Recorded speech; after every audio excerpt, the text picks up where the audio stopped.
আসসালামু আলাইকুম। হাই প্রিয় বন্ধুরা, শুভ সকাল। মাত্র ফজর নামাজ পড়ে বের হইলাম মসজিদ থেকে। এত ঠান্ডা, বাপরে বাপ! আর এ হচ্ছে মসজিদের সামনের যে অংশটুকু। তো এখানে আসলাম।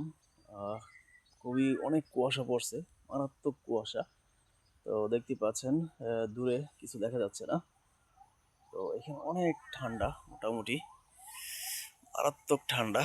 তো আপনাদের কাছে কেমন লাগতেছে জানাবেন। যে সকাল সকাল আসলে অনেক ঠান্ডা পড়ছে এখানে, অনেক প্রচন্ড ঠান্ডা।